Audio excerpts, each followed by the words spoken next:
Mr. Bass talking Thunderhawk Lures, and specifically, well, we'll probably talk about all of them, to tell you the truth, but I wanted to talk about the Grunt because it's a new, very cool jig. I got Mike Dove on the line. Chief Dove, how's it going, Mike Good. Dove? How you doing?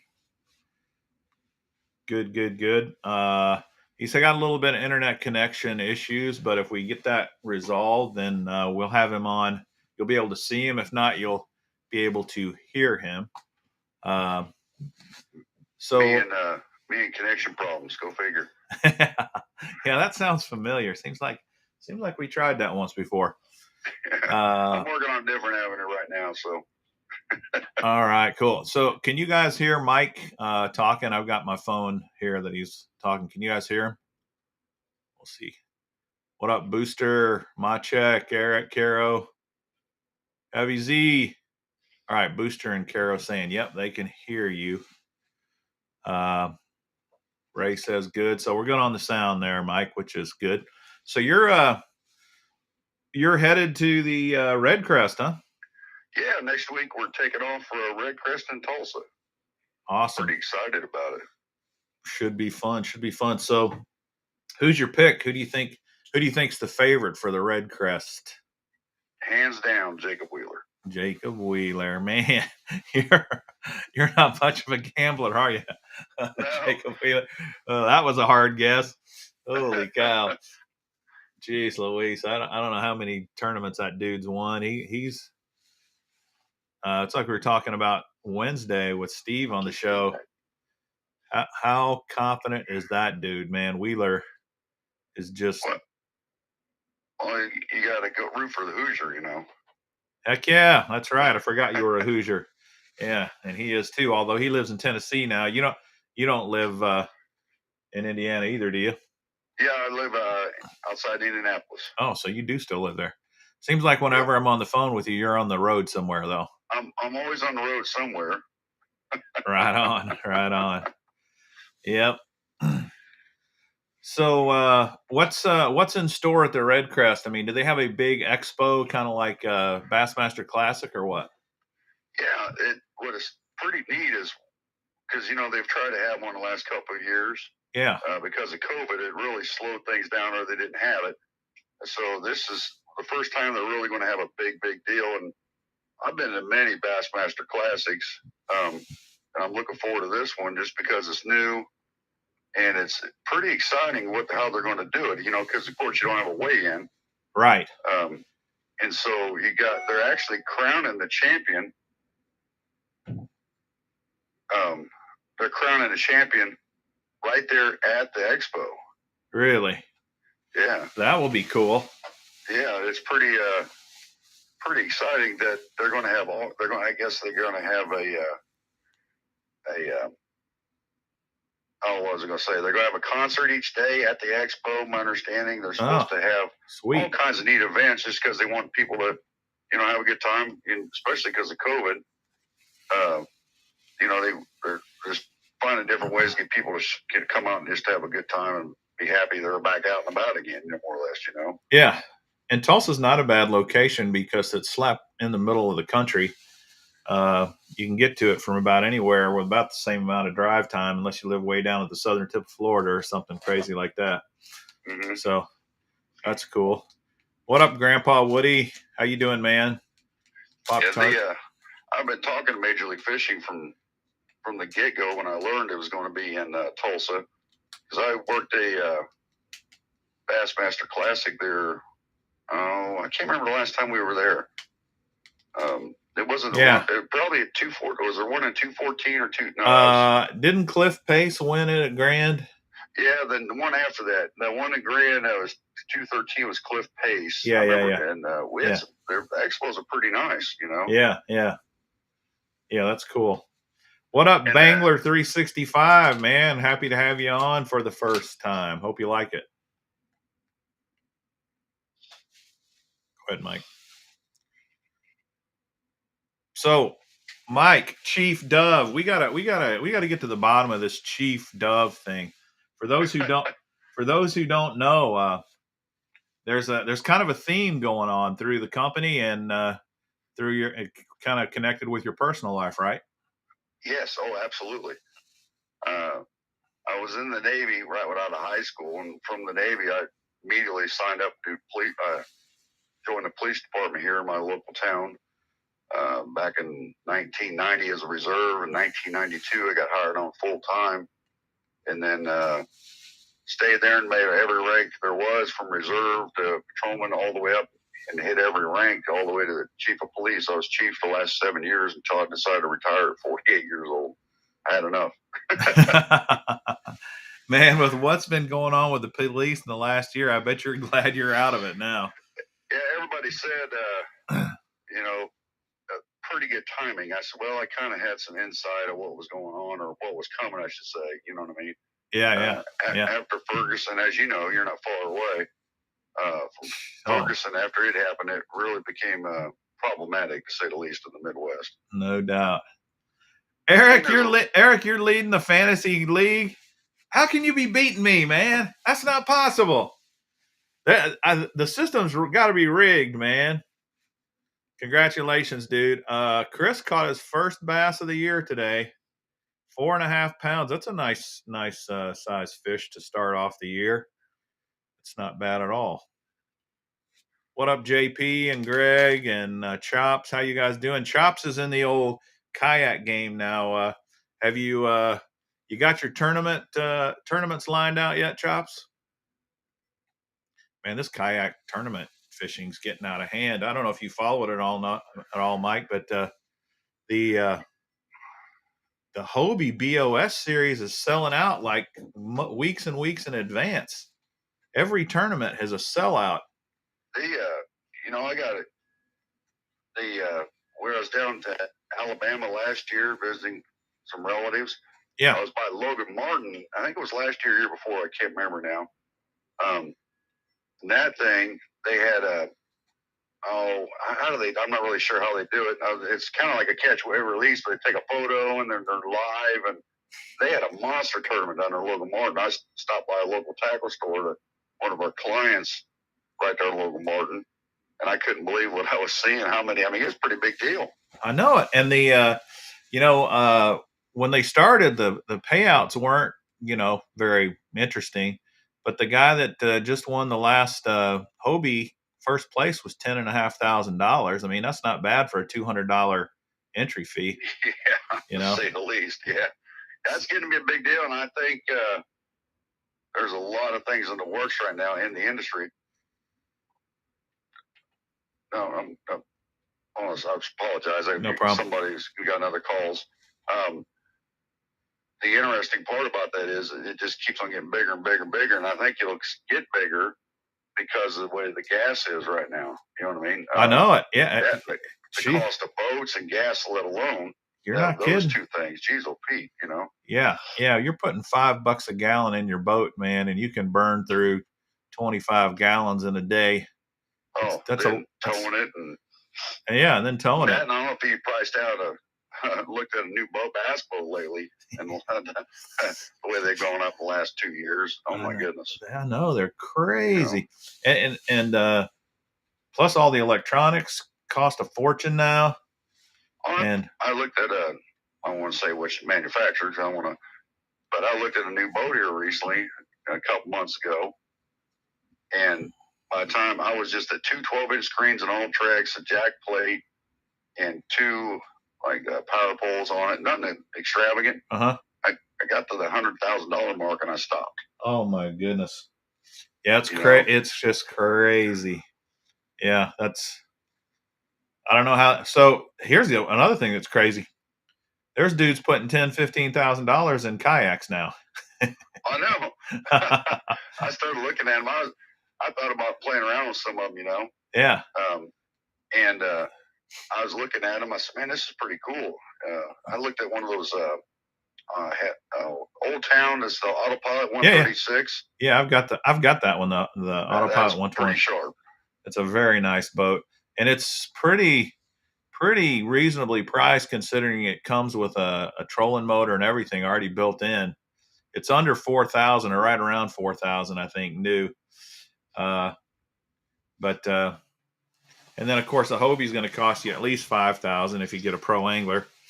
And there's a that what I was real intrigued about that autopilot, that Old Town kayak, the fact that it, like you said, it comes with that Ultrex, and you know that one alone's a couple grand. You know. Yeah. And hey, just to try real quick, you might want to try and see if you can. I reconnected a different. All right. Way here. I see you on the screen. I see that you've connected, but I don't see any picture. I just see a black. I don't see any pictures on yours either. I just see a black screen. That's all I see. Let me try to connect here and see. But there he is, guys and gals. Chief Dubs. He looks a little dark. He must have the lights turned off or something, because it's just a black screen. But that'll give me so that everybody can check out the black screen, and I'll reload my Dr. Pepper here. Well, I got your black screen. Can you hear me on the? I'll hang up the phone and see if this works. Okay. All right.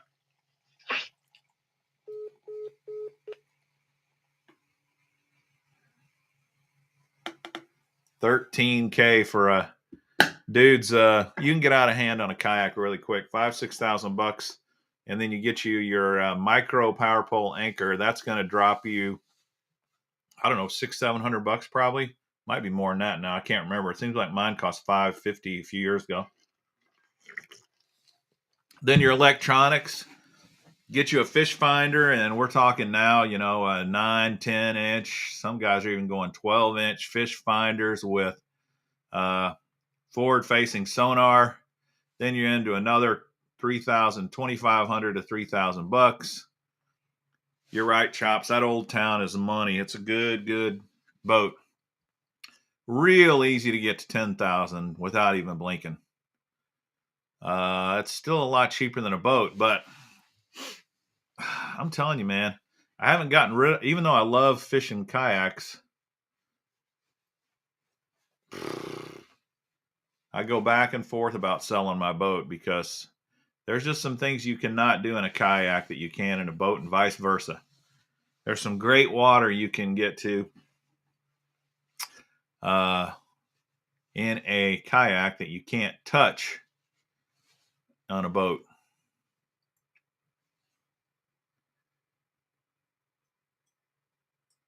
I'd pay $60K for a boat. Is that what you're asking? My check. I'd definitely pay $60K for a bass boat because you got no choice. It's insane, but that's cheap. That would be very cheap.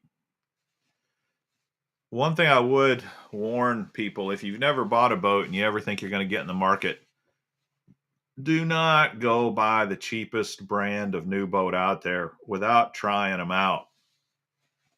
Some of these new boats are just junk. And I won't mention any names, but don't risk it. Don't risk it.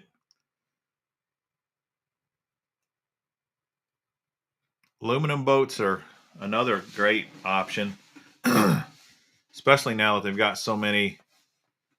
Yeah, you're right, Hellabass. Mike Dove's lighting is just awful.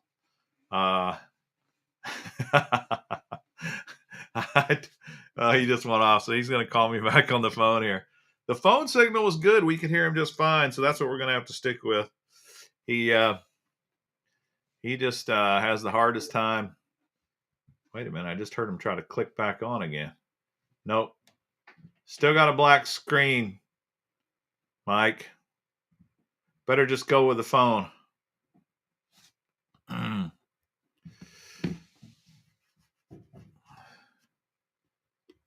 Does anyone use a push pole for fishing? I rarely ever have to use a push pole, to tell you the truth.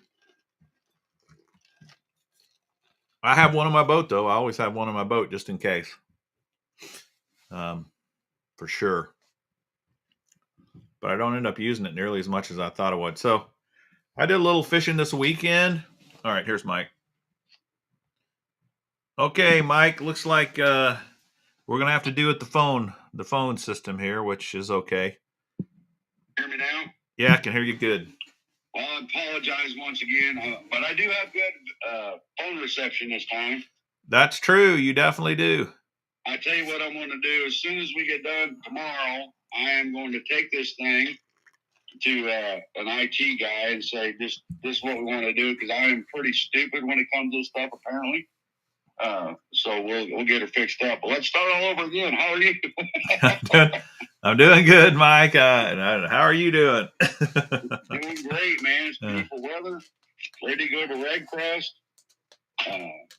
But I think we were talking earlier about my background, and I got the name Chief. Yeah. And then, so I retired in 2017. I had an opportunity to get in the fishing industry, and then also get with a tournament fish and stuff. And I had a great opportunity, and then I had some people really stepped up and said, Cindy Bailey of Bailey Trucking was my primary sponsor when I retired and still is today, and says, hey, you know, I've known her a long time. She's a great person, and owns Bailey Trucking, and got involved with that. And plus, I have a lot of exposure to a lot of different race teams. At one of my jurisdiction, I had 100 race teams in my jurisdiction. Wow. In Bradford, Indiana. And we're the drag racing capital of the world, plus 10 miles down the road, the Indianapolis Motor Speedway. So we had everything from NASCAR to drag cars to Indy cars in my town. So I'm good friends with John Force's people and oh, cool. all the other people around us. So I learned a lot from him, and how this kind of, you know, fishing is a lot like professional racing, believe it or not. Yeah. It's an individual sport, but it takes a team, and then the sponsorship. The saying in racing is, you want to make $1 million, you got to spend $2 million. And people are seeing how hard that is, just like fishing. You know what I mean? Yeah. You got to spend a lot of money to be in fishing, especially professionally. I'm also a host and co-founder of a program called the Hero Getaway in Minnesota at Garrison's Resort. We just had our 10th year anniversary and just became a 501c3. And we take out policemen, firemen, veterans, and first responders, and have a week-long event up in Minnesota. I call it the healing power of water up there, and it's pretty awesome. Huh. We've had, matter of fact, we've had farthest away so far has been down to Alabama, all the way up Minnesota. That is really cool. So it's been great. And then I did some consulting work for some IndyCar teams when I retired to do some roll out action plans for them, because when you go to different venues throughout the country, especially in the Indianapolis Motor Speedway, you got to have a strategic action plan for tragedy, and like say a driver gets hurt or killed or something like that. Oh yeah. So I wrote those plans. Also wrote security plans for travel and things like that. There's a lot of money and a lot of security involved in that, and safety of all the personnel traveling across the country too. So I did that for a while and realized, you know, there's a reason I retired. And it's to go chase that bass, you know what I mean? So got out of doing that, and I was a sales rep for Temple Fork Outfitters, the Dallas, Texas, there for a while. Heck yeah. And in 2019, I met Hawk himself, Hawk Hong. And said, hey, and through a mutual friend, we met and said, I hear you're not in this, you're not in that. And I got an idea. You want to help me out? I manufacture for a bunch of companies, and I like to get my own name brand out there. And, you know, you've been all over the country, know a lot of people. I said, heck yeah. So that's how we got started. And it's little than I know, 2019, I started in the summer working with him and still doing tournament fishing and stuff. And then the following year, boom, COVID hits. And it has been very, very hard to start up a new brand when COVID starts the same time you do. I can tell you that. Yeah. So when did the Thunderhawk officially get started? It's been around about 7 years, but with little success. He makes great products, but the issue was it's what people want. You know what I mean? Yeah. And or say what they didn't want. So I got with him and said, you know, I bass fished my whole life. I grew up in Minneapolis, Minnesota as a kid and came here in high school. And so I've been fishing some great waters throughout my whole life. And not that I'm an expert on fishing. I don't claim to be Kevin Van Dam or even Jacob Wheeler, you know, but I do know what what fish like, and that's the big thing I got with him, Hawk. And I said, I want to create stuff that fishermen want, or excuse me, fish want, not just fishermen. And he was all in on that concept, and I really dug that with him. You know what I mean? Heck yeah! Not just looking to make a quick buck. Yeah, that is awesome.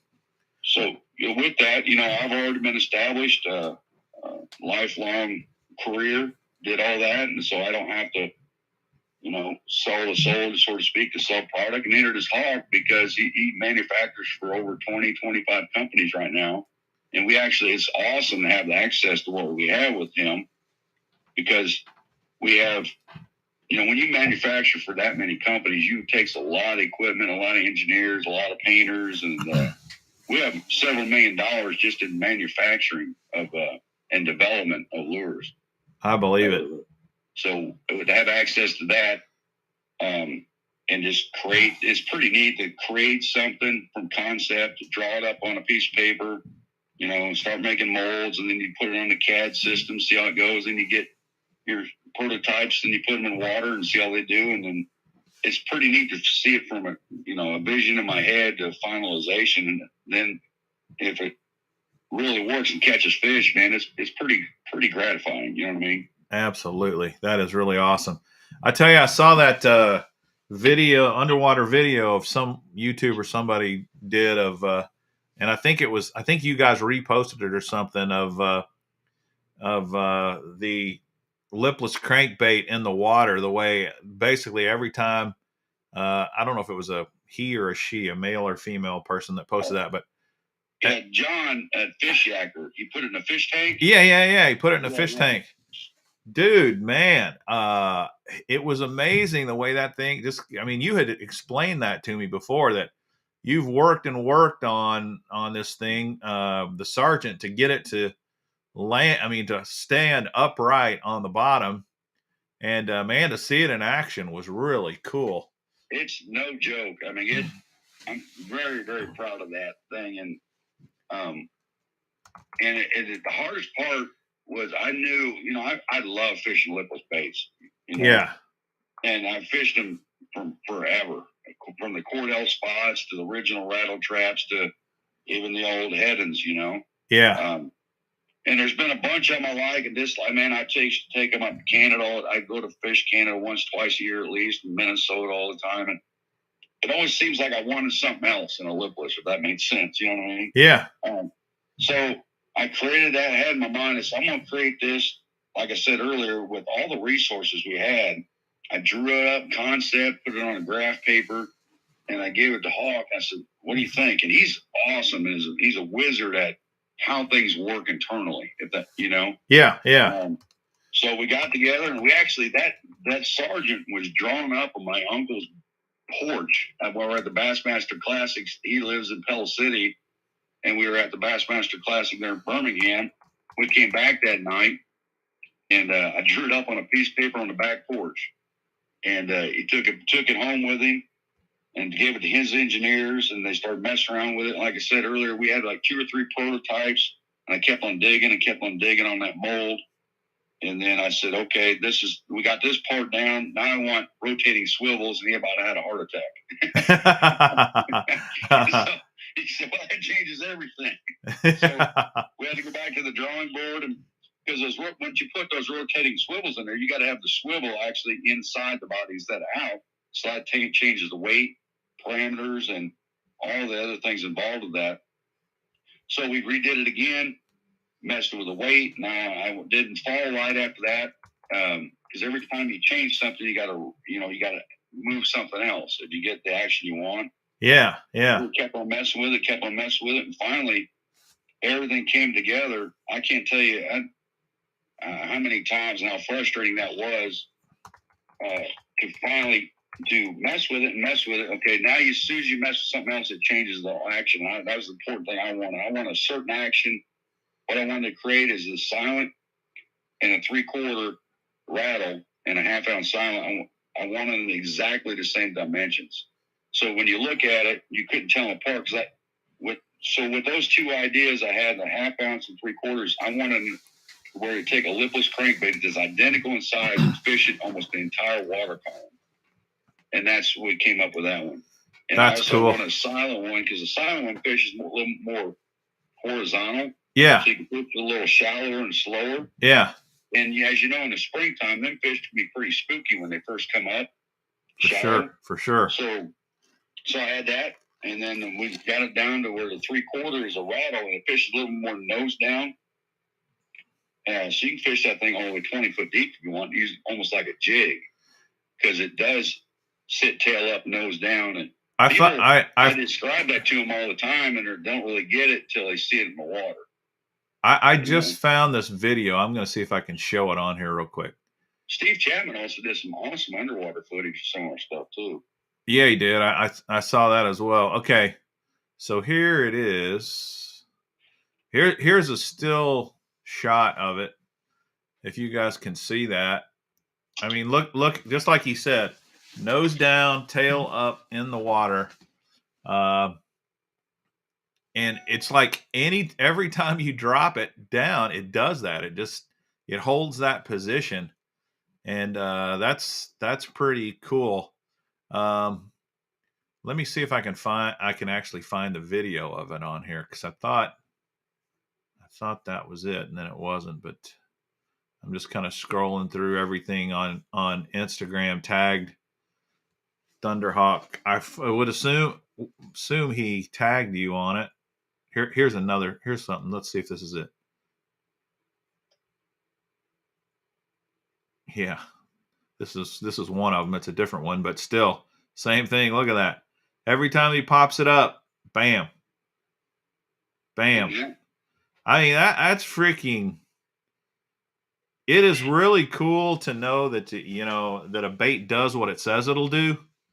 Obviously, you can't see down below the water, but to know that your bait is doing that is. That's freaking. It's pretty great. Oh, and that was I was so happy when the final prototype came back and I got to test it, and I'm like, it done everything I wanted it to do.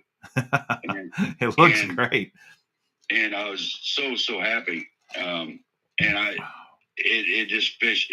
Like I said, I can fish take those 2 sergeants and fish it from everything from 2 foot of water to 20 feet of water with those 2 baits. So they fish a little different, but then that's for a purpose too. That way, like again, shallower, it acts a little different than it does deeper. Well, why don't you talk about how to fish the Sergeant for people who maybe have never tried it, never fished with it? There's even some people here on the live stream that have never fished a lipless crankbait. Maybe you could just talk about how do you fish the Sergeant? Well, like I said, it came up 2 I wanted something that covers the whole gamut, the shallow to deep, and also created that to fish over grass in the spring and the summer. And what I want to do with that, there's several different ways that you can use both of them. Let's start off with a silent. I like throwing that shallow when the fish are kind of skittish or a heavily pressured lake. And it's hard to find lipless that are silent. And yeah, it is. A steady retrieve, toss it up to a target over a flat or a cover, whatever it is you're throwing at, and just steady retrieve back, and you'll feel it start thumping. Then every so often, give it a couple pauses and turns in your reel handle. You don't have to actually move on the half ounce. You don't have to actually move the rod tip, keeping the strike zone longer. And just feel it in this pause and speed up and just the action of it by the reel handle itself. And then that Mikey Balls fishing, he had that thing down in Gunnersville recently, the red metallic, and he is crushing them on that thing. And he shot some live video, and it's pretty impressive. And he called me up and loves that thing. And he said, everything he was telling me, I said, yeah, I know what it does. He was fishing over the top of grass down there and just crushing them. So like the 3/4 ounce, I designed that to fish more deeper, or if you have all rocks, let's say near you got Table Rock, Lake of the Ozarks, things like that, a rocky lake with a lot of less vegetation. I designed that to throw it to the bank, and you can work it back to the boat on the bottom of the lake, jigging it up and down, or you heard the term yo-yoing, or up and down real fast to create a reaction bite, or you can actually use that 3/4 ounce as a jig, believe it or not. And think about that for just a second, to where how many jigs on Table Rock and Lake of the Ozarks do you think those fish have seen already? Yeah, thousands. You take that up there, and because the fish is nose down and tail up, you don't have to go fast. You can just get it, move it a couple feet, and you'll see there's a video that Steve Chapman did in the pool where that thing is moving on every time it goes down. It's always moving. Where it's going up or going down, and that was the hard part with that nose. With everything else we did, so you can actually cast that up to the bank or a rocky point. Let's say you got a point in the spring or the fall. Let that thing go all the way down to actually feel the bottom, and you'll be surprised how much stuff that actually goes through, because the nose down and tail up is less likely to get snagged on stuff. Right. Now the interesting thing, all the way back to the boat, yoing or burning. I also made that to burn, where sometimes clear water, that triggering effect, you can't fish that thing too fast. It'll just go straight as an arrow and just vibrate all to hell. And that the prototype, we had that out last year. The gold to blackback in there, that actually won 3 tournaments before that thing was even released to the public. Wow. In Minnesota. That color I got on the screen right there, that's the black and gold. That's the black gold right there, yeah. That up there, if you have a little tannic water of any kind, or you got like I like that. I tell people that color, I love it when it's a little bit of color in the water and you got a sunny day with color. Gotcha. And that gold really lights them up. Nice. Matter of fact, I took those last year down there with Steve Chapman. We fished down there the Harris chain with that. Yeah. You'll see some video. I think they hit it sideways. Wow. Gold and black. That's cool. And so also there's a red metallic in there that you'll see. Yeah, I showed them that already. It's this one here.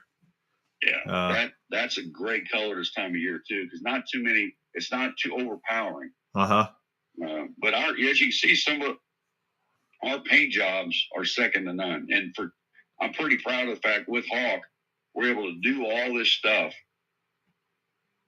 And these baits are $10. Now, they're not the cheapest around, but at the same time, they're not $20, they're not $25. And you can take every bait my goal is to take every bait we have, take it right out of the package. Now I have to change out the hooks.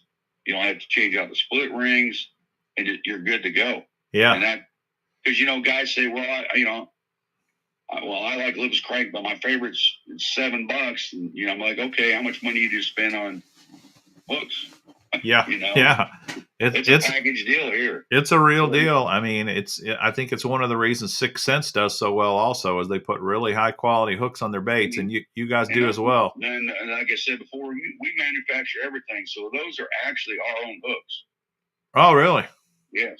Those are our own hooks right there. They're number 4s, wide gaps. They are, if you watched Tackle Warehouse, they did What's New at Tackle Warehouse it was probably late last fall with that thing. Yeah. The guy, and you watch the outtakes, the guy that was filming that actually had to stop 3 times because he got stuck himself with those hooks, displaying the lipless. Well, this is a good time of year to throw a lipless for sure. If you've never tried one, I think the Sergeants are a great one to start trying. Especially your area. And it's funny, it's not funny, but it's interesting now. I get fortunate enough that I travel all from Texas to Minnesota, from Florida up to New York, that people, different places have different niches, But that Sergeant and also our A10, I think you can take that on any lake in the country and catch fish. I really do. Yeah. And a lot of guys up north don't use it because it's, they got too many weeds. Then the guys down in Florida say they don't use it because they have too many weeds. But that thing's where it excels in weeds and rock. I mean, it just does. Yeah. Really cool. Okay. Well, I was going to say, I haven't seen any questions about it here. I guess I probably should mention, guys, if you want to ask Mike any questions about any of the Thunderhawk lures, feel free to do so. I got to give some stuff away, though, Mike. This is part of the show here, so I'm going to throw out a question here. First question of the night, ladies and gents. If you want to spin the wheel to win, and the first question is name two Thunderhawk lures that Jerry Rago helped design or did design. Name two Thunderhawk lures that Jerry Rago designed. So you got to know the names of them. I think there's 3 of them, if I'm right. Mike, you might to correct me if I'm wrong, but just name 2 of the 3. Be the first one to do it, and you got it. You can spin to win. I see a lot of these comments. There's a lot of them that no, he didn't design. We'll talk about that one. Yeah, we'll get to that. But so far, you guys are not right.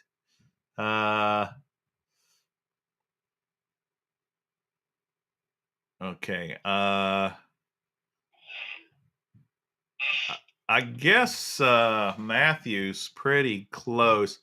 Did he had some input on the Cha-Cha Glide, right? But he didn't really design it. Yes, that Jerry Rago, we did a collaboration with him. Right. But the ones that are kind of like his baits, I guess I'll go ahead and give this one to Matthew, South Jersey fisherman. The correct answer is the Burner Brim, the Thunderbelly, and the Rat Benny. Those are his 3 specific ones, but he did help with the Cha-Cha Glide.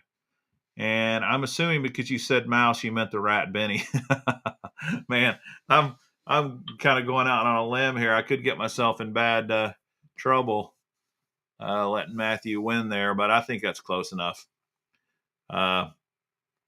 So this is cool. I don't know how many of you guys, if you're not in the swim bait world, maybe you've never heard of Jerry Rago, but he's world renowned. I mean, he's known. He is known very, very well for his skills at designing very, very effective lures that catch fish. And I think that's a huge feather in your cap at Thunderhawk, Mike, to have him on board helping design some lures. That's pretty awesome. Oh yeah, the thing with Jerry is he's out there in California area, and he's a whiz at big baits, you know. Yeah. And then so he's a great resource to have. We do a lot of collaboration with him. If you look, he still sells a lot of his baits, but we also do collaboration with him for mass production to keep the cost. A lot of his baits cost $50, $100, $150 a piece. I know it. They are really expensive, and so I think sometimes if a person can't drop $150 down for a glide bait, but he can get a $16 glide bait at Thunderhawk, that's a no-brainer. I mean, the way I look at it is I'm going to try it no matter what, because so here's his baits. I'll just show them to you guys on the screen. Turn it on. We got I clipped on the wrong tab here. There we go. So the Burner Brim 4, I don't know what the 4 means there. You could fill us in on that. The Rat Benny, Steve told us on Wednesday how he'd been killing him on that thing. He's like, the Rat Benny is the real deal. And then if you wanted to get into glide baits, the Cha-Cha Glide, I mean, that's about the best price you're going to find anywhere for glide baits. And then you've got the Thunderbelly, the 5-inch soft swim bait. This reminds me, I need to mention this to you guys because I forget to do this very often. You can use the Mr. Bass code over at the Thunderhawk Lures and save 20%. This is the code right here, Mr. Bass 20. So, Rat Bennies that we were talking about it Wednesday. I got to get over there and get me some Rat Bennies use my own code for that, because that's 20% off is a great deal. And as you said, Steve Chapman, I've known that guy for over a year or so now, and we talk twice a week. And I never heard him more excited when he called me and says, "Dude, what is up with this thing?" He did me too. He sent me the pictures and said, "You're not going to believe this rat, dude. It is off the charts." And you know, it doesn't look. I mean, when you look at it, it's like, yeah, it's a rat. I mean, but it's there's a lot of things as that design too in particular. There, as we talked to the sergeant earlier, every bait we got, they're going to catch fish more than they are catch fishermen. And sometimes you hurt yourself because you want to sell things, of course. Yeah. But that thing, there's action in it. That Jerry's done a lot of. I mean, he's designed a lot of baits just like that, and that thing, it's got it. It looks kind of, yeah, you know, like what'd you call it? What do you call it? Rabbit fur or no? Frog fur. Frog fur. Yeah. But that thing is legit, very legit, and I'm gonna mess with that next summer for pike. Oh heck yeah, yeah. In fact, I'm gonna go up to Canada and chase some pike in June. Maybe I'll take a rat up there with me and just try it out. I like this bone color. I don't know what this color is called off the top of my head, but I like it with the black tail. That's a cool look. This is kind of a perchy look. And then you got a brown. Nice looking colors for sure. All right. Let's see here. You might want to tell everybody, I see your code, the Mr. Bass 20 on there. And let everybody know right now, we have a lot of things. We'll talk some more about what we got, but we got a ton of stuff that just came in. We still got some more coming. But with that being said, and I'm very happy right now, Hawk's very happy. We are selling like this stuff like crazy. And there's some of our stores are on their 5th order since August. Wow. And with that, so we're trying to take care of our customers as much as we can. Online sales are off the charts. So if you want to get some of this stuff and other things we'll talk about, we have some innovative stuff and they catch fish. I'll state it. That's no joke. This is the real deal. And for the money, you're talking about our cha-cha glides for $15. Take 20% off that, or you take a lipless for $8. You already got the hooks on it. You need to get them while we can. Because as you know, the world is getting crazy right now. It is getting crazy. Get them because I'm going to headquarters there in Arkansas on Tuesday, picking up a bunch of other stuff, and then we're going to the Red Crest with a bunch of inventory too. So get them while they're hot and get a discount on them at the same time. 20% off. All right, we're going to spin here for Matthew.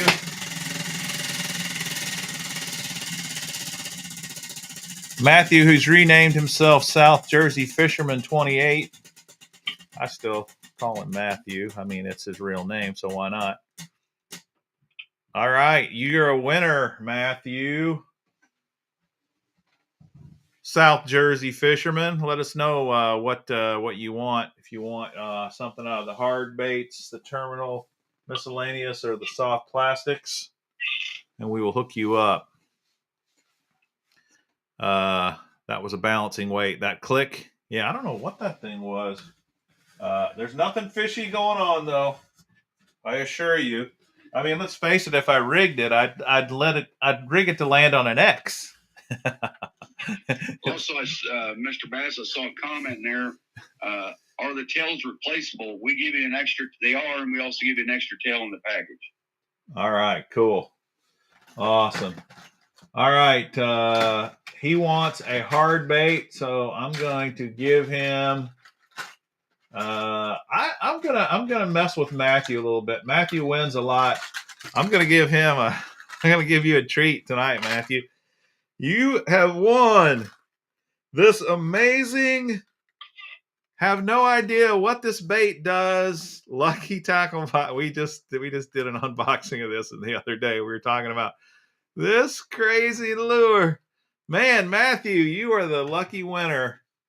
Congratulations, buddy. That you have got to fish this and let me know what the thing does. That's why I got to send it to you. You're a hardcore fisherman. I know you'll actually tie it on and report back to us on what the heck that thing does. My check, I don't know if it's a topwater. It kind of looks like it is, but it's got this weird, funky. You ever seen one of these before, Mike? What? I can't say that I have. What do you think that thing is? I got no clue. It definitely looks topwaterish. It's not a jerk bait. It looks like it's going to be a floater. But anywho, watch it be fire. Right, Josh? You're right. It's going to end up being like the best lure in Matthew's whole arsenal. It's going to outfish all of his thousands of dollars worth of glide baits. Yeah, the body's bent. The body's curved, my check. I mean, that's part of the design. I don't know. Whatever. Good news is, Matthew, it's all free. Compliments of the Mr. Bass Show.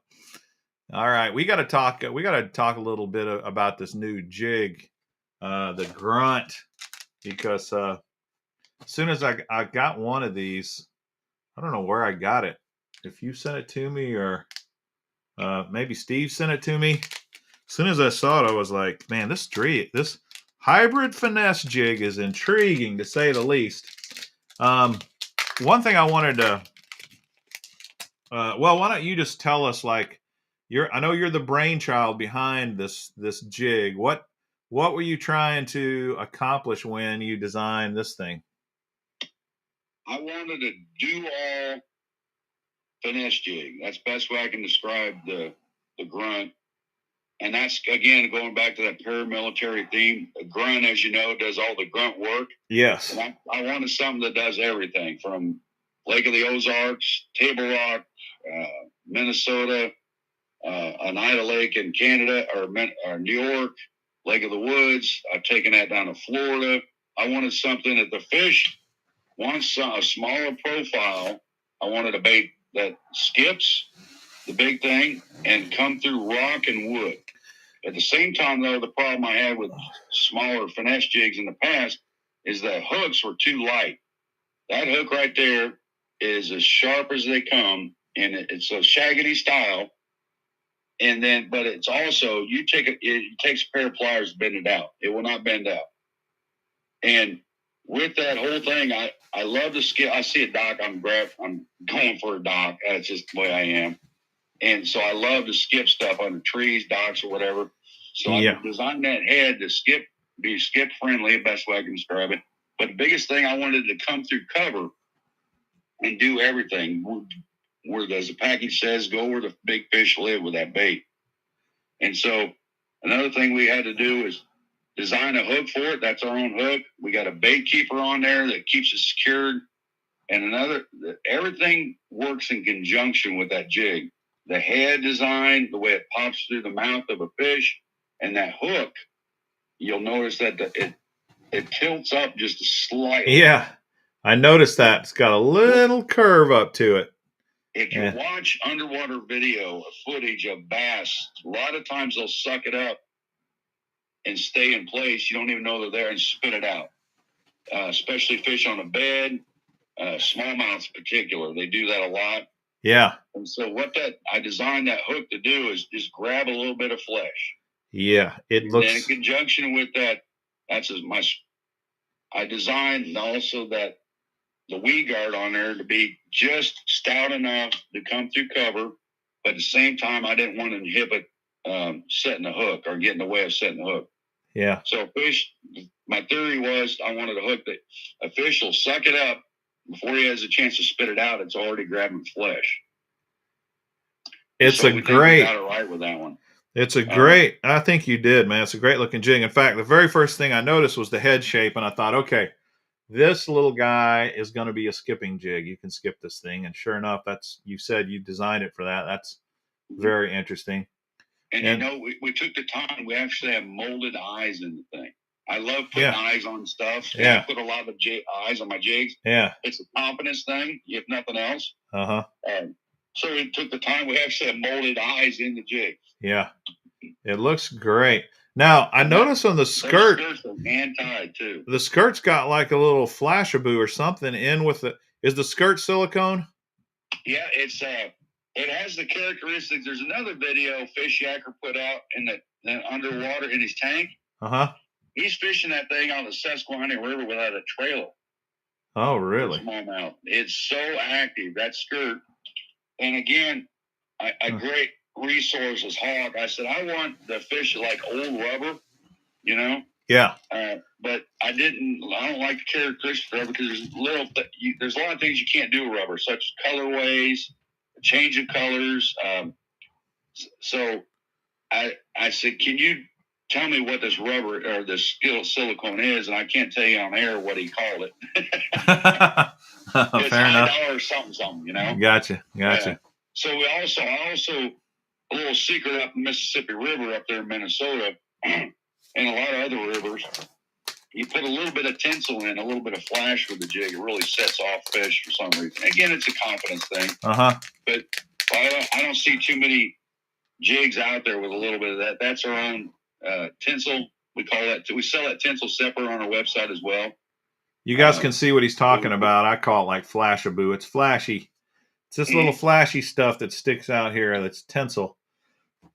And there's a video Fish Yacker has, you put it in a fish tank, and it shows you how that skirt just flares out. You got to try it and see it. Let me see if I can. That bone one in that. Let me see if I can find that video.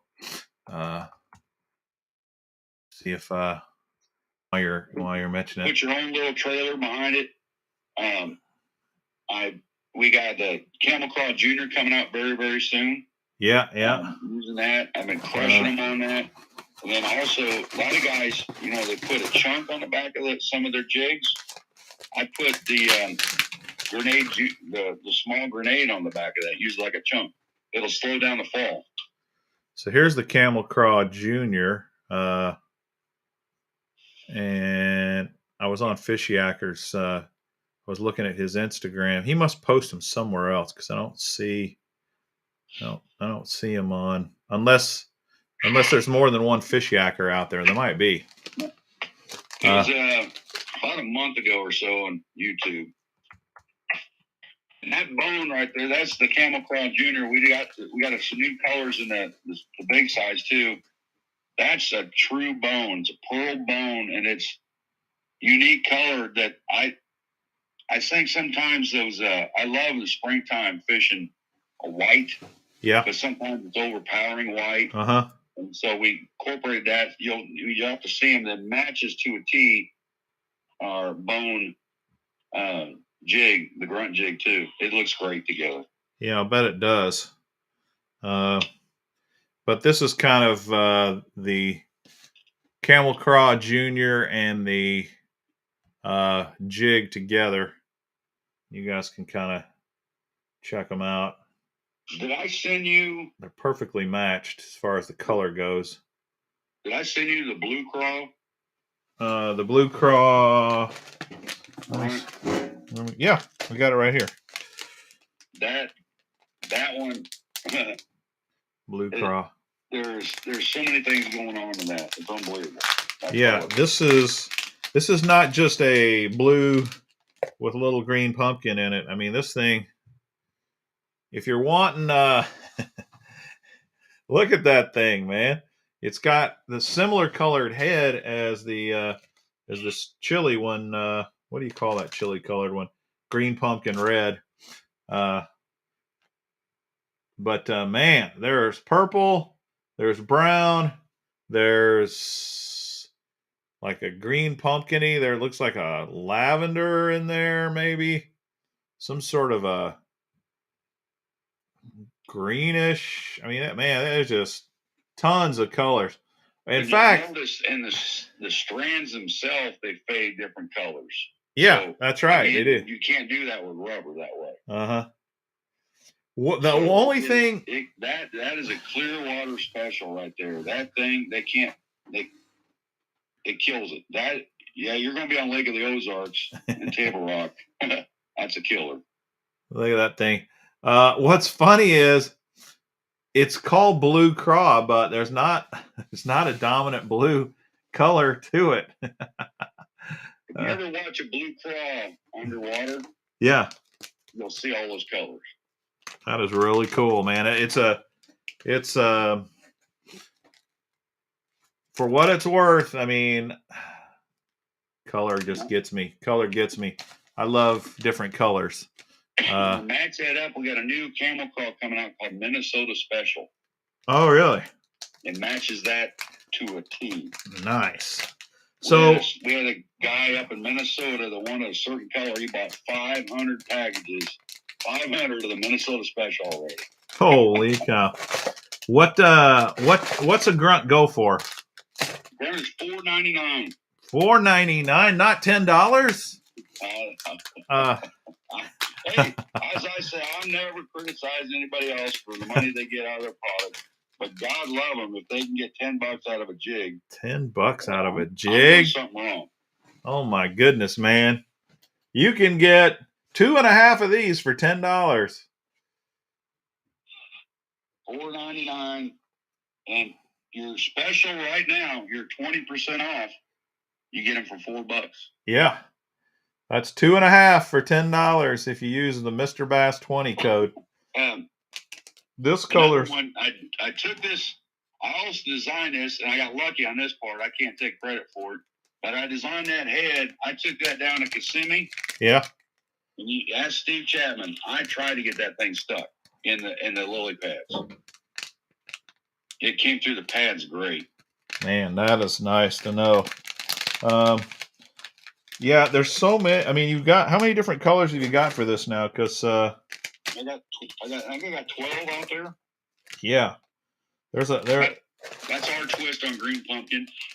Yeah, that was the green pumpkin one. And one thing I got to say is your colors. They've got, I don't know, they kind of got a little out of the box sort of thinking to them, like this goby. I've fished up the Great Lakes and up, St. Clair and St. Lawrence River and all kinds of goby baits, and I can't remember ever fishing a goby bait that had this much white in it. Mm-hmm. That's very unique. Now the top part, yeah, that looks. In fact, this color here looks a lot like some companies' just standard green pumpkin color. That could pass. Mm-hmm. But you've got this plus the white. If you guys live up in the north in smallmouth country, this goby color might be really interesting to try out up there. And of course, he's got a little bit of his tinsel in there as well. So I'm a big believer on changing hues. Right. I like creating baits because you look at everything in nature, everything's lighter on the bottom than it is on top when it swims. Yeah, that's right. I mean, laminates, that's the whole purpose of a laminate bait. And the whole idea of that is, too, fish see things different than we do, even though people think that, I think a lot of times, that gives you a variation for water clarity as well. I'm a big believer, if they see something that looks natural to them, that's all that matters. Again, I'm trying to sell fish, not fishermen. Exactly. All right, Fish in the Southeast says he loves the plum color. I'm looking to see if I've got a plum here. I don't think I have the plum. I do have the black and blue. I'll show you guys that. And I've got the Mississippi Craw.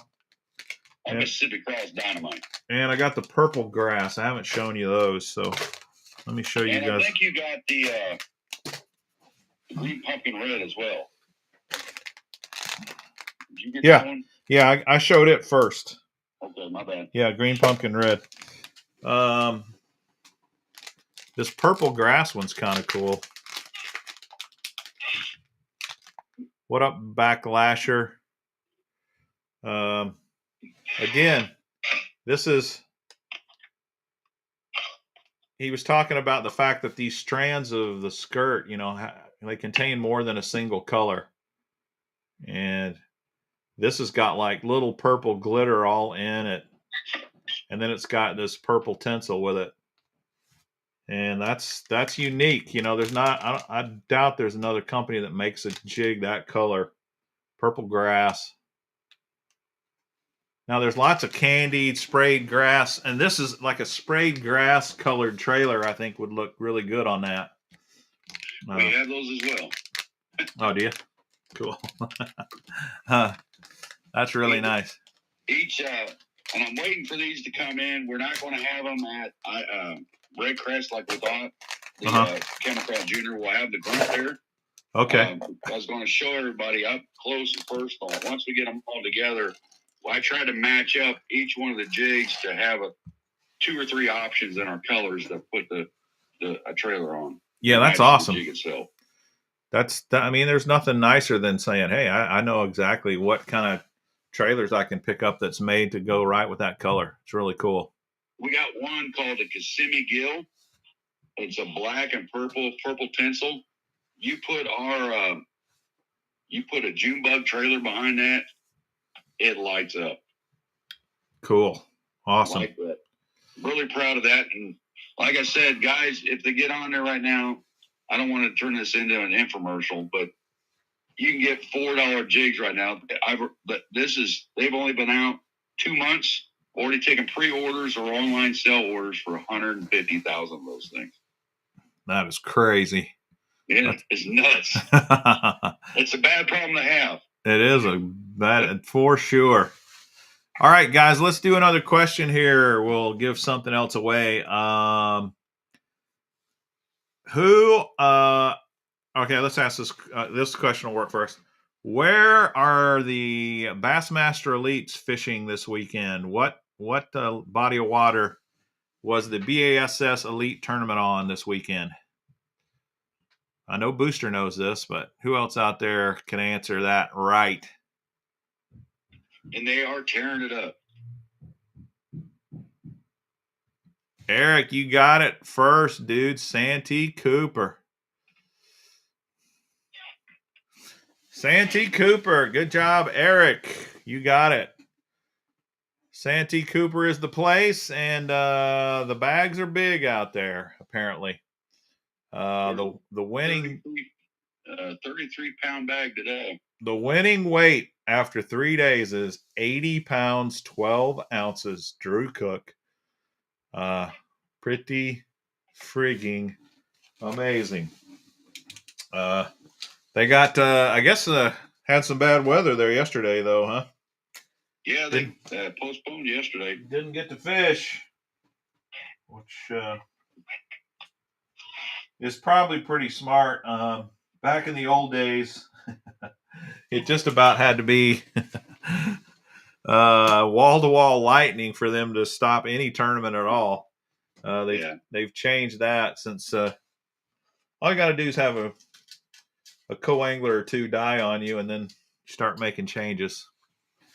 That's for another show. All right, Eric, congratulations, buddy. Let's get you spinning here and see if we haven't had anybody strike out in a long time. Maybe it's time, Eric. What do you think, buddy?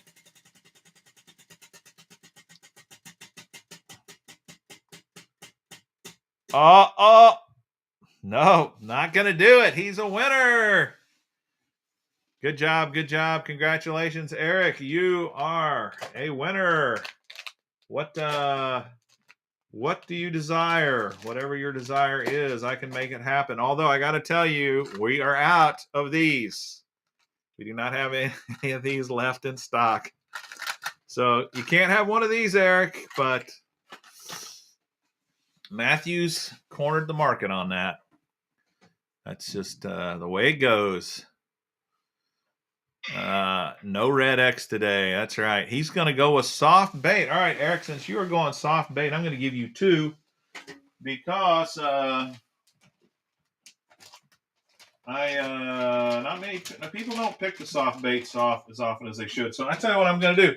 I am going to give you the 6-inch Lizard by NetBait, and I'm going to give you a package of Thunderhawk Camel Craw Juniors. That's right. I got them sitting right here. What color here? should I go with here? Here we go. This is a nice springtime color, right? Yeah. Lake Craw. Lake Craw. This looks like green pumpkin and orange. Let's take it out and look at it up close, Eric, and see what you have won. The Camel Craw Junior. Which, if you go online and buy you some of the Grunt Jigs, this thing is designed to fit perfectly on a Grunt Jig at Thunderhawk Lures. Mr. Bass 20. Mr. Bass 20 is the code. All right, congratulations, Eric. Okay, Matthew, I hope you're not feeling cheated after that. You're still my buddy. I got to write this down, write down my winners while. So what's next on the horizon at Thunderhawk? You guys got anything in the cooker, and you guys are any secrets you're working on? Of course, can't reveal. Some I can talk about and some I can't talk about. That A10s are going crazy. Oh, yeah. That's a square bill. That one. But the A10 Junior, it's already on. It's on our catalog, but we don't have them available yet. That thing's going to be dynamite. It hunts like crazy. Okay, the A10 Junior. Now, I want to show the guys the A10 because this is a very unique looking square bill, to say the least. And in fact, when I first saw this thing, you know what I was thinking? Frog fur. I mean, this thing, there is no crankbait out there like this bad boy. It's a one of a kind design, and you're the designer behind this thing, right? Yes, I am. So look at that wild looking bill on this thing. What's is it just for looks, or does it do something? Again, I wanted to find. I tell everybody, I've been a ton of interviews. I tell them the whole idea behind that was I love fishing flat-sided crankbaits. I love fishing balsa. I love fishing square bills, but I hate fishing flat-sided square bill balsa baits. So, okay, as you know, you get 10 balsa baits, 2 or 3 of them might be the way you want. Then you get them out of tune. Then you have problems. You run them into things. I named that bait after the A10 Warthog. If you ever seen A10 Warthog in action, heck yeah, beats the crap out of everything and takes off. Yes, that thing there, I wanted a crankbait that comes through just about anything, and that one will, without breaking the bill. You can fish riprap with it. You can fish rock, wood, even snake it through weeds. But I messed around with that last year when I was coming up with it. I'm actually about 1.5 years now. That also shallow cover that I would just see in the water, come through wood, brush piles. I can snake it through a shallow brush pile and it will not get hung up. Really? And the thing that you'll notice on that, we incorporated the bill with the body itself. So there's no transition point from the bill to the head. So that's one less thing to get snagged on. You wouldn't believe, like grass or twigs or whatever. And then that bill itself, you take the furthest point on that bill, it will not go past a hook point. Let's say it hits a piece of cover and goes over on the side, rolls over and comes back. Yeah. That bill will not, the hook point on those, both the front and back, will not go past that furthest point on the bill. So it's in conjunction with each other. So the whole idea was, let's get it, just beat the hell out of things with it. And that's what we did with that bait. And also, big thing was, I want to fish it fast or slow, depending on the mood of the fish. And get a reaction bite if sometimes needed. So I fished that thing with an 8-to-1 gear ratio. Wow. Wow. So that's crazy. I don't fish any crankbaits with that fast of a reel. And that you'll notice on the clearer ones, the more transparent ones, that ball in there that people think it's like a one knock or whatever, makes a little noise. That's actually a weight transfer system in it. You'll notice that when the ball comes back down, it falls behind the hook, not front of it. That's also a key location of that incorporates that bill to come over cover too. I see. So it doesn't bury itself. Yeah, you can see the ball bearing there in that one. And also it makes it a lot easier to cast because, you know, sometimes you get, that's a semi-flat sided, and that it'll cast a lot further with that ball going from the front to the back. And it really casts a long distance. It burns like crazy. You cover a lot of water with that thing, a lot of water. I love the look of this color right here. What do you call this one? Which one is that? IU? It's white, but it's got like black on. It kind of looks a little beat up. In this picture, it's definitely white, but it's got some kind of subtle different colors on it as well. Well, is that I'm delayed. Is that the spawn or a bone? I don't know. Let's see. It's not the bone, so it must be the spawn. No, maybe it is the bone. It is the bone. It is the bone. Okay. It's not just white though. It's got a lot going. It goes back to our bone colors and our jigs and our camel craws, where I think white sometimes is too bright. So we offset it where it's got some. That one's also got little fine. You know, if you put one up close, you look at it. It's got a lot of little fine glitter in it too.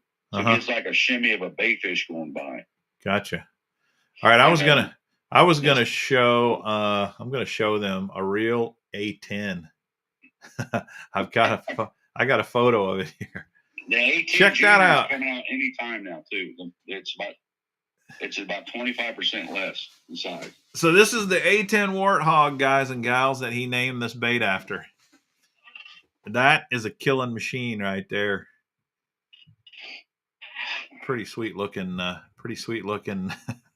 piece of military equipment, if I do say so myself. Pretty cool. Looks like Steve was on here. Any of the guys that fought in the desert knows what that A10 will do for them. Yeah, no doubt. If you look at the eye, look real close to that eye on the picture of an A10. Similar to the eye. Look at compared to two eyes of our A10 crankbait to the A10 flame. There's a reason we put that eye on there. All right, so there's the eye. There's the eye on the plane. Let's look at the crankbait. Looks pretty darn close, doesn't it? Oh, I don't know why it won't let me this program won't let me just flip from deal to deal. I got to go out and go back in. But pretty cool looking bait for sure. Awesome. All right, let's we're running out of time, so let's do another question, spin to win question. So, all right, so next question, we just talked about don't speak up, Mike. Here, you're going to know the answer to this, so don't say anything to give it away. But the BASS Elite Tournament on Santee Cooper, we just said it was on Santee Cooper. Who won the tournament? That's the question. Who won? Who won on Santee Cooper this weekend? Tick tock, tick tock. First one to answer correctly. First one to answer correctly gets to spin. This will tell us who's really watching and who's not. Chris, you're the winner. You're the first one to answer correctly. It ain't over. They're fishing tomorrow too. That was a trick question. Just wanted to see who's paying attention, who's not. A lot of you guys are like, I know AGS, not to throw him under the bus, is probably a good dude. Wheeler's not even in the elites, man. Wheeler fishes Major League Fishing. It's all right though. No judgment here. That was funny. That was fun. Chris, dude, you got it. Yeah, I was putting these questions to get together this afternoon. I thought, oh yeah, this will be a good one. There's going to be people who don't watch it who think it's over, and So Chris, man, Chris, I think Chris might have won last week too. I don't know. Seems like I've seen his name. All right, there's your ticket, Chris. Gonna put it in the tumbler here. We're getting closer to that drawing day, and now we let me turn off the A10 square bill shot so you can see the wheel. Let's spin it. Spin it.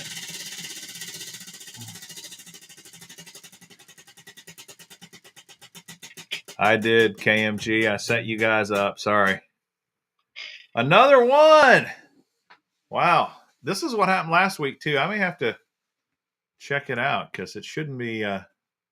Anyway, you're a winner. That's all that matters. So we'll put you down. Chris. What are you in the mood for? Chris, he wants a hard bait. Okay. Hard bait it is. And let's see, what do we got down in here? How about a Googan bait? The Googan Banger.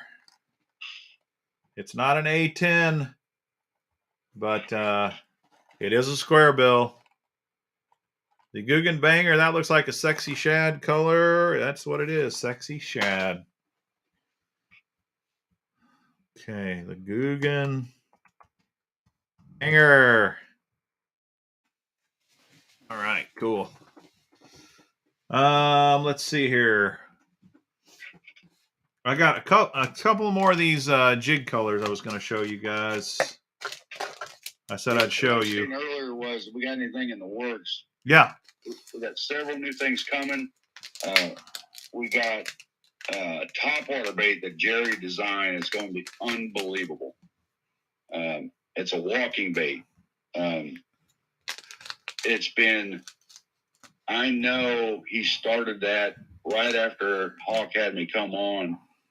I think he started that in the fall of 2019. He waited and he had a harder time with getting that just right than I did with the Sergeant. It is perfect. That's what I can describe it. So you're talking a regular topwater plug? Yeah, topwater bait, a walking bait. Okay. This thing is unbelievable. It walks with it. You don't have to know how to walk a bait, and this thing walks. Awesome. That sounds cool. When's that coming out? Probably by summer.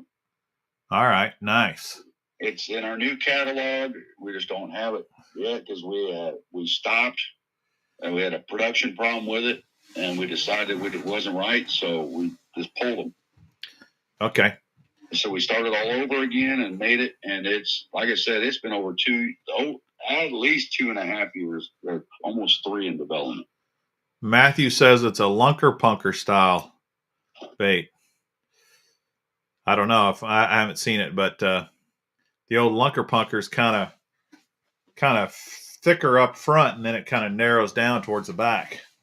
Yeah, I think Spro made one here recently that looks like a small lunker punker. Uh-huh. This is not a lunker punker.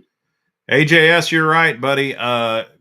There's no question Wheeler could compete at the elites, no problem. He did it before he jumped ship. All right. This color here is called Mississippi Craw. And this is a craw right here. Let's see, who won Eric, you won the Camel Craw. This color Camel Craw looks like it would go really well with this Mississippi color. I want to say Mississippi Squirrel. I'm thinking about old Mississippi Squirrel Revival. But yeah, this is a nice springtime color. You got basically brown and oranges with a little bit of flash, of course. We named that not after the state, but we named that out of the Mississippi River. Right on. Nice. That's a good anywhere color in the spring.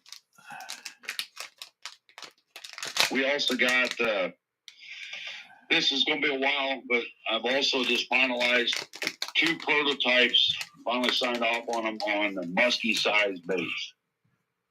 We're going to have a Magnum crankbait and a Magnum jerkbait coming out very soon.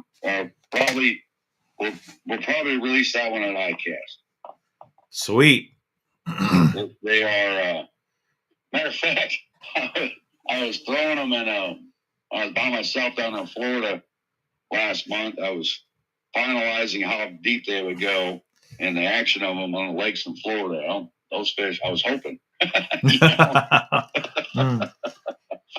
But they are big. We got a square bill. It's going to be over 2. I think it's coming in like 2.25 ounces. Yeah. And then we got a jerkbait that's 8 inches long and 1.5 ounces. Wow. With weight transfer system. Oh my goodness. You can chuck this thing a mile, literally a mile across the lake. Yeah, 1.5 ounces. Jeez. Don't have any kinks in your line because it'll rip right off. Okay, Shannon, I can't make it that easy, buddy. He's wanting me to ask what hat I have on. That's are doing very well as well. Those things are. If you saw a picture I sent you of that big fish down in Florida. Yeah. In fact, I was looking at that earlier. Is that on your website now?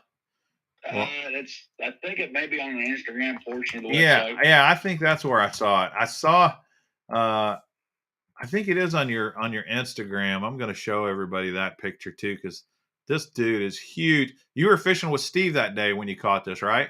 No, Steve didn't come that day. Oh, he got tied up with some other states. Steve's a busy guy. Gotcha. And of course, he wasn't in the boat with us that day.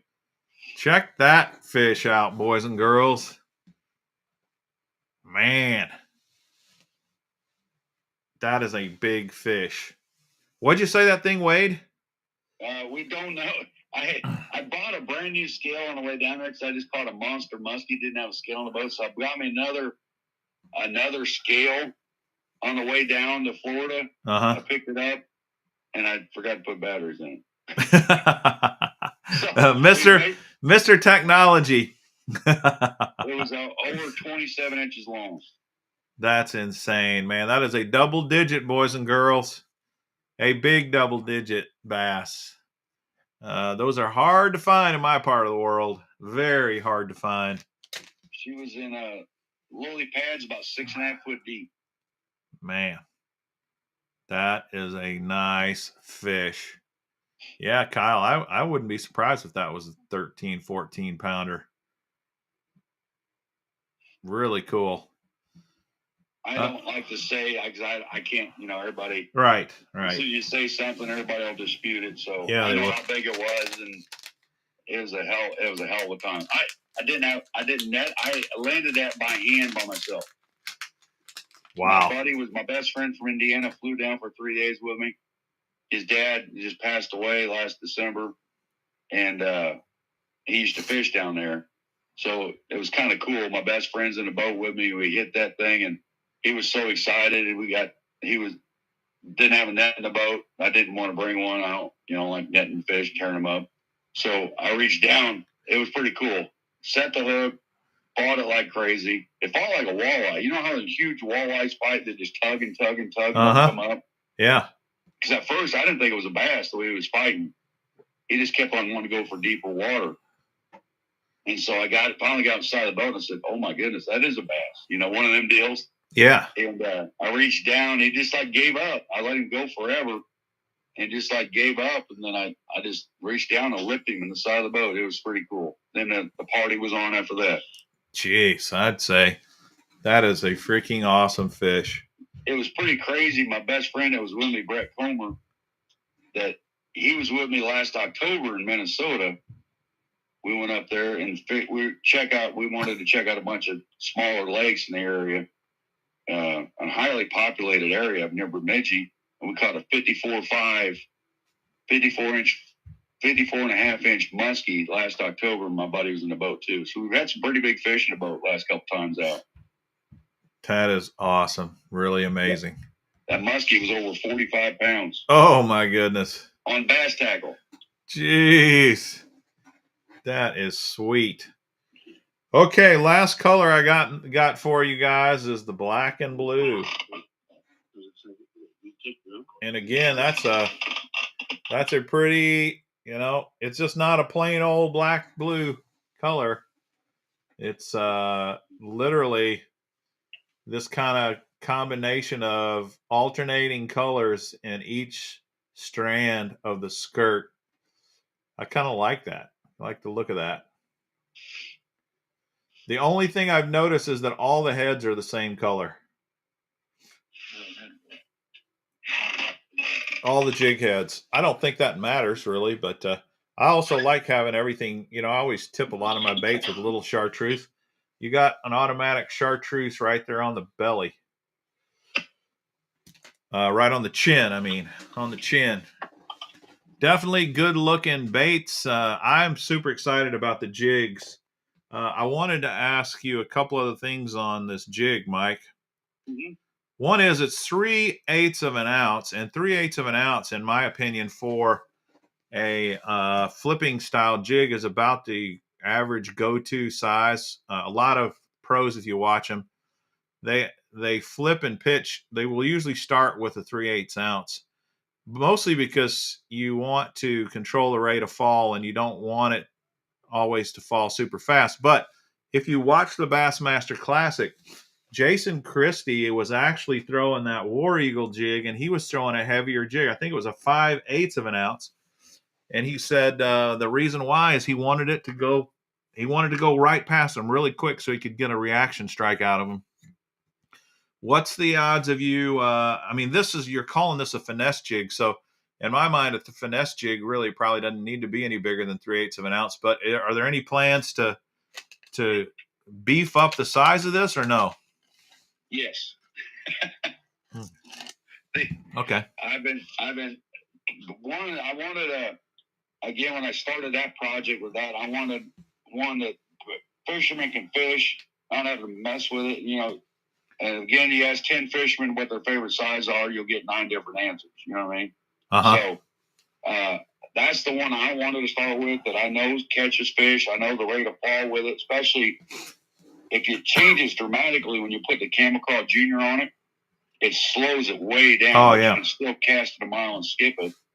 And so I agree with that concept. The rate of fall is everything some days, Yes. I'm working on one that's it'll probably be half to 5/8 in that same size. That's the hard part. I know. I don't know how you would do it. Especially, well, I'm not a jig maker, but. Well, I'm also, the problem is right now I've got some states across the country that are banning lead jigs under an ounce. Really? So New Hampshire just did it to where you cannot throw anything in the water, like a jig or a sinker or anything like that, under an ounce. They think the birds are going to eat it. So oh, my goodness. When you break it off, so we can't sell any jigs in New Hampshire. And the rumors are that Michigan may do the same thing. Not sure. We're coming up with some different composites, not necessarily tungsten or whatever. So if I get that figured out too, then I can make, Well, the problem is it's just tungsten's so hard to work with. Uh-huh. There's some other things we're working on that, again, I want to keep that jig about $5. Yeah. So tungsten would make that hard, wouldn't it? So I'm working on one. I haven't got it down, and that's again one of those 20 different projects I got going on at the same time.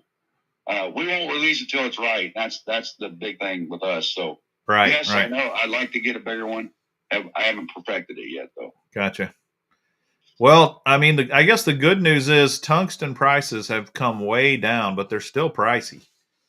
Yeah, and we can do it, but you also have to change your molds. The way you put it in there is different. The heating process is different, and so that's another thing. We won't mind to do it if we can do it, and but that's all I know right now. I'm working diligently trying to find one, but again, I'm trying to sell that one at first. It's just to say this is the size I like. Yeah. And I think that jig can fish anywhere. Just be a little more patient in the fall if you're fishing real deep. Gotcha. But the big thing is, again, if it won't come through rock and cover the way I want it, I got to change it up. So that's going to be the hard part. Okay. Next question, guys. If you want to try to spin to win, it's going to be a Thunderhawk Lures question. And the question is, what is the Thunderhawk Lures tackle bag cost? I mean, not cost. What's it called?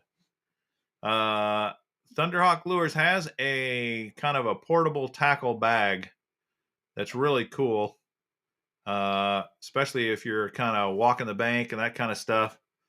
What's that tackle bag called? First one to name it correctly. Oh, there. John Smith, you got it, buddy. It's the Go Bag. The Go Bag, and you can get the Go Bag kit, which comes with a bunch of stuff in it. And I, again, when I saw the Go Bag first time, I was a little skeptical about it. And then I got one, and I was like, dang, man, this thing is cool. And I was amazed at all the stuff that came in my Go Bag kit for the price. And so, like, you can get this Go Bag kit for $79.99, but with the Mr. Bass 20 code, you can get $16 off of that. And it's got all the stuff we've been talking about. It's got the Grunt Jig on there. It's got we haven't talked about the grenade, but it's got the A10. It's got the lipless crankbait. It's got the jerk bait in there, and then the grenade, which is probably one of the most exciting baits you guys got right now, isn't it? Yeah, it's got 2 A10s and 2 sergeants in there. That's right, it does. Yeah, are the sergeants different sizes? Yeah, 3/4 and a half. Yep, and they got 2 different sizes of grenades and a perch colored jerk bait, which Very is not nice. available. And then one of the grunts in there. That thing, we sold out the bags, our initial run of those bags, without the holiday bag. We sold out like instantly. Then I will have anybody coming to next week. I will have a small stock of those bags without the little go bags, and they're going to be offered a Red Crest though. Nice. But we still have some stock left in the go bag. We call it the holiday bag. Okay. We sold them at Christmas time. We still have some of those left, but once those are gone, we'll change it up completely. It's got rings on the back. It's got different pouches inside. I tried to design that just to go. You can put a gun in there if you want. Do we authorize that, or get behind that? I'm grabbing mine right now so I can show it to them. If you want to fish the bank with it, you just want to throw it in the truck and go. You want to go. My grandmother even has one of those things. She loves it. Go bag instead of a purse anymore. Check that thing out. It's got a little bit of molly webbing on the front and the side. There's the water bottle pocket he was talking about. It's got a big opening in there, and then it's got a separate pocket, that's where I'd put my handgun, right in there. Mm-hmm. Yeah. It's not a bad little, this is what I'd call the minimalist fisherman bag here. And of course, you could use it for a lot of other things besides fishing too, if you wanted. Like you said, what'd you say, your mom or your grandma? My grandma that carries that. Grandma's carrying that now. Very cool. Very cool. She's on a walker, so she straps that around her. Yeah, that's pretty sweet. Yeah, so you got a lot of O-rings on it. You can strap rings on the outside and put whatever you want. It's a go bag. Yeah, and the go bag without the baits in it is just $20, $19.99. Yep. So pretty good deal. And that East Tennessee Fishing Show that we just went to in January. Yes. The Go Bag holiday bag, we sold out every one we brought at the show. Yeah, I believe it, man. And you get 20% off on your deal. For sure. That's cool. And as I've seen some of your shows, I don't want to get into the monthly subscription. I have enough work as it is, and our people are busy enough. I don't want to get a monthly subscription, but I think after watching some of your unboxings, I'm going to try to come up with a box, a tackle box with Thunderhawk Lures and offered for a certain price, discounted price. But we probably won't get into the monthly subscriptions because, again, I don't want to get into that. How many, Yeah. As you saw in the Go Bag, the holiday bag, when that first came out, everything in that bag, hardly anything in that bag was even for sale at the time. Really? Yep. Especially the perch, jerkbait. I know the grenades weren't for sale at the time, and then the grunt either. So you had all brand new stuff you couldn't even buy individually. You had to buy it in the bag, and I think people really like that. Yeah, for sure. That's sweet. Okay, John, we got a spin for you.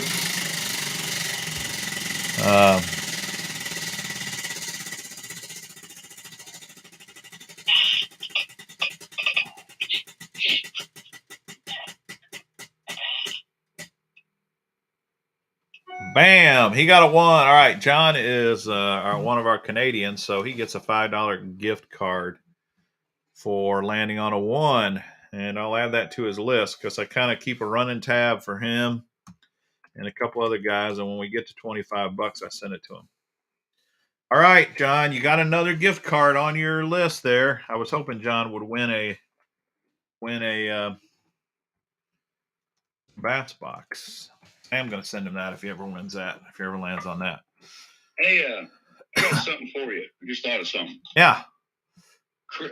One of the listeners called Critical Gravy. Yeah. That's a heck of a name. Yeah. Said, made a comment there about the Go Bag. Yeah, you should make a larger Go Bag for cove fishermen called the Go to the Back of the Boat Bag. That's a great idea.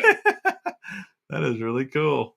Well, Critical Gravy, whoever you are, they got a great idea, and that may fit our mantra right there. It might. So that'd be awesome. Get old Critical Gravy R&D going. Yeah, go to the back of the boat bag. That's awesome. I love that. Really cool. All right, let's see here. What else you want to go over before we wrap things up, Mike? Again, we'll be at Red Crest next week. Anybody in the Tulsa area, stop by and see us. Tell you saw Mr. Bass or any other podcast we're doing. Get your fish on is a big help to us. Steve Chapman, he's a buddy of yours. He's doing a great job. Heck yeah. And take advantage. Take advantage of that code. Right now, we are selling out every place. Even just look at a sergeant right now on. Look at a silent sergeant on Tackle Warehouse. Look how many you can get. We can't keep in stock fast enough.